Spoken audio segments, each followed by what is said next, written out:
O assassino, eu vi que você não quer falar o nome dele. Não dou ibope. Isso. O assassino da Daniela estava conversando com a Glória Maria e dando várias versões. Então, às vezes, então vamos voltar para esse ponto, porque tem muita coisa para contar desse caso. Pode ser assim? Claro, você viu. Porque a gente deu uma barrigada aí pro documentário. Pacto Brutal, participei. É? Eu não assisti ainda, Vale a pena.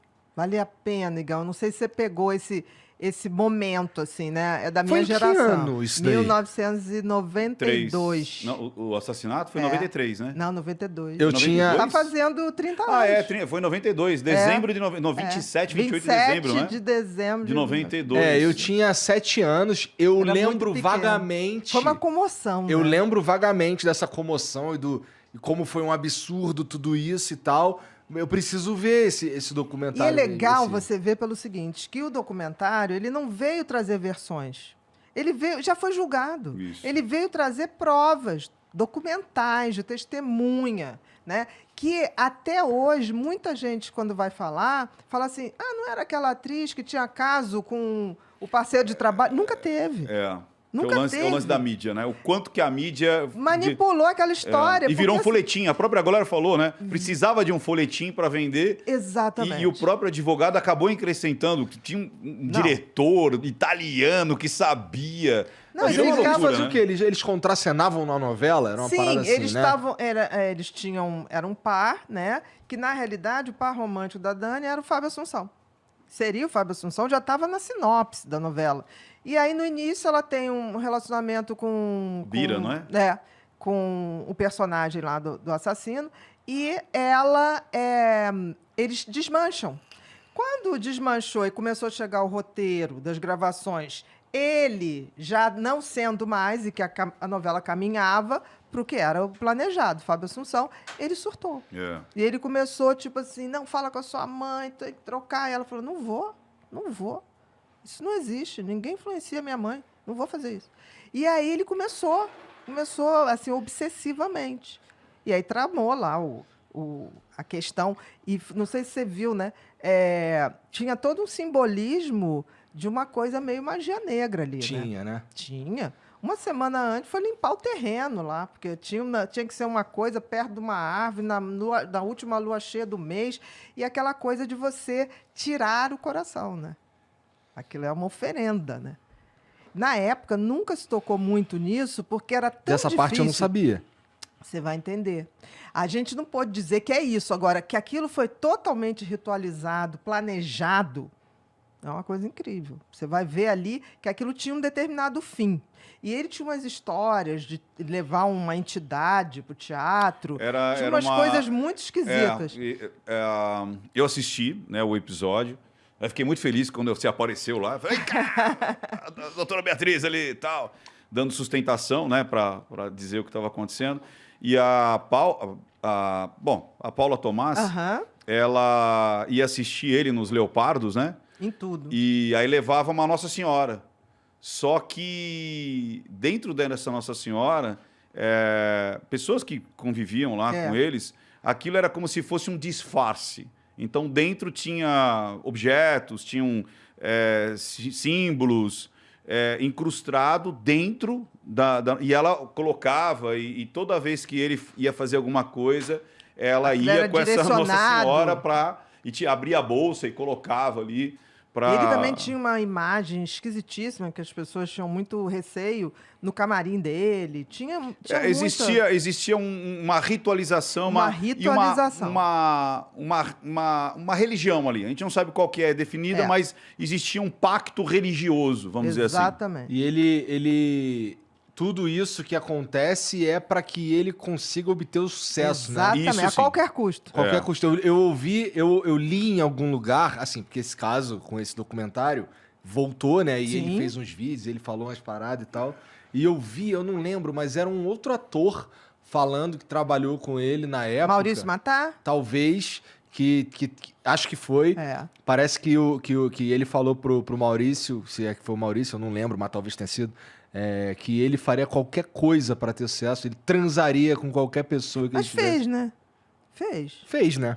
Fez de tudo.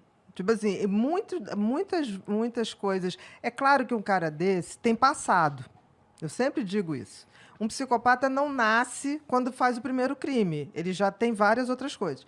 E quando a gente vai na história pregressa dele, tem muita história. Tem muita história. Só que tem que, na época, pessoas envolvidas, pessoas muito conhecidas na época, não quiseram depor para não se expor. Mas tinha muita história. E a Paula Tomás, a gente estava até conversando lá. E eu acho que não vão dizer nunca, entendeu? Mas tem muita história pregressa dele. E perguntaram... Como é que tu sabe que tem muita história pregressa se eles não vão dizer nunca? Tu estudou profundamente isso aí? Olha, chegou uma época na minha vida, depois que eu lancei o Mentes Perigosas, a ex... Porque, assim, ele casou com a Paula, depois casou novamente com uma outra mulher que se chamava Paula, e o Tomás é dele. Então, reproduziu o nome. Uhum. Aí teve uma hora que se separou. E aí ele começou a namorar uma outra pessoa. Essa outra pessoa entrou em contato comigo do nada, assim, nos directs da vida e das redes sociais, e começou a falar, ele não mudou nada, ele é isso, isso, isso. Me falou de coisas que aconteciam na igreja que ele frequenta hoje. E aí chegou uma hora que eu falei, olha, eu posso te ouvir, mas eu não posso fazer nada. É uma decisão sua. Você está com ele, né? Aí depois, muito tempo depois, ela falou assim, não, me separei, aquilo é uma maluquice, tem umas coisas muito esquisitas. Eu falei, para e pensa, né? Porque quem sou eu para falar alguma coisa? Mas eu senti que ela queria que eu tomasse uma atitude. Eu não posso tomar uma atitude, até porque era a vida dela. Uma atitude? Que atitude que ela queria que você tomasse? As pessoas acham, né? Atribuem a gente... Ou que você vai pulverizar, poderes vai postar... Eu faço uma análise. Para denunciar crime lá no Maranhão, um crime, sabe? Tipo assim, eu não sou da polícia. Quem denuncia o crime é quem sofreu o crime. Uhum. Entendeu? Eu não posso, olha, vou denunciar... Não é bem assim que funciona. Bia, né? Olhando, lógico, não querendo fechar diagnóstico, longe disso, mas opinião. Como a gente sempre falou, a gente pode ter opinião. Pela sua opinião profissional, você tem mais medo da Paula Tomás ou do outro? Mais dela, da assassina. Que, diga-se de passagem, é de uma frieza inacreditável. Ela era o poder por trás dele. Ela que pautou toda a carreira dele.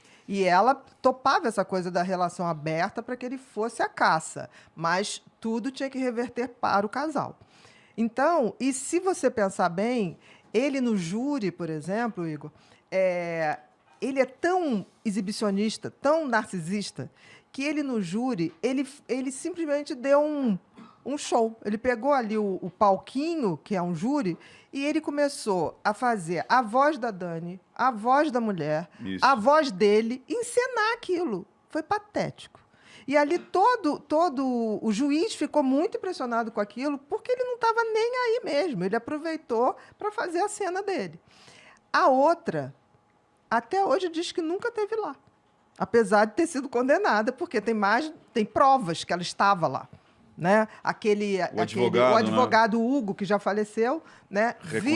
Reconheceu, né? Ela. E ela diz, eu nunca estive lá. Eu nunca estive lá. Você sabe, Igor, que essa parte da... Ela é de uma frieza. Essa parte da encenação foi bem interessante. Quando eu fiz a análise... Então eu não vi essa porra. Vai vendo, eu fiz análise de... Tem que ver, porque é uma aula de psicopatia, né? É uma aula de você ler os autos de tudo que foi feito para não se chegar à conclusão, como as testemunhas foram... como é que se diz? Para não falar... Coagidas. Foram coagidas, né? Pessoas simples, que viram ele dando soco nela e jogando ela dentro do carro. Porque as pessoas diziam, por que aquela menina foi encontrar com ele num terreno baldio? Nunca foi. Já foi desmaiada. Né? Foi levada, não foi encontrar com ninguém, entendeu?